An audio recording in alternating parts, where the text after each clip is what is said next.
Assalamualaikum warahmatullahi wabarakatuh. Perkenalkan, nama saya Amanda Septiana, NPM 20110603343 dari kelas C semester 5, mata kuliah Evolusi dengan dosen Ibu Aryani Dwi Kesumawardani, MPD. Di sini saya akan menjelaskan mengenai evolusi sejarah kehidupan. Asal mula kehidupan. Sejak ratusan tahun sebelum Masehi, ilmuwan atau filsuf zaman itu telah berpikir dan menganalisis bagaimana asal mula kehidupan di muka bumi. Berdasarkan pemikiran para ilmuwan tersebut, muncullah berbagai teori asal mula kehidupan, seperti teori abiogenesis atau generatio spontanea, biogenesis, panspermia, neobiogenesis, dan teori penciptaan. Kemudian teori abiogenesis. Teori ini tergolong paling awal berkembang dan berpendapat bahwa makhluk hidup timbul begitu saja dari benda tak hidup. Teori ini dipelopori oleh seorang filsuf Yunani yang bernama Aristoteles pada tahun 384 sampai 322 sebelum Masehi. Hal ini sesuai dengan pemikiran saat itu yang belum ditunjang dengan teknologi modern dan cenderung melihat fakta tanpa melalui pembuktian secara ilmiah. Sama seperti Aristoteles, nenek moyang kita pun sering berpendapat tentang asal-usul hewan atau tumbuhan yang timbul begitu saja dari benda tak hidup. Teori ini memang kurang memiliki dasar yang kuat secara ilmiah, tetapi tetap bertahan sangat lama. Kemudian teori biogenesis.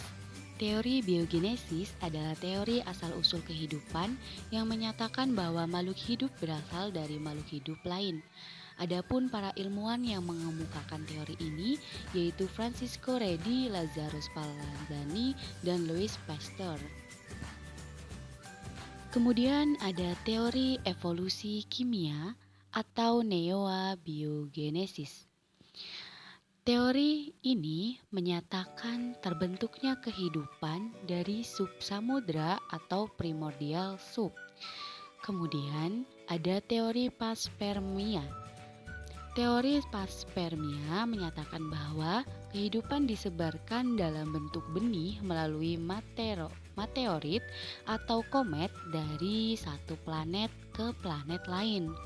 Kemudian ada teori penciptaan. Teori penciptaan menyatakan bahwa makhluk ciptaan Allah tidak mengalami perubahan atau tidak mengalami evolusi menjadi makhluk spesies yang lain. Kemudian ada keturunan yang sama. Sekelompok organisme disebut memiliki garis keturunan bersama apabila mereka memiliki nenek moyang yang sama.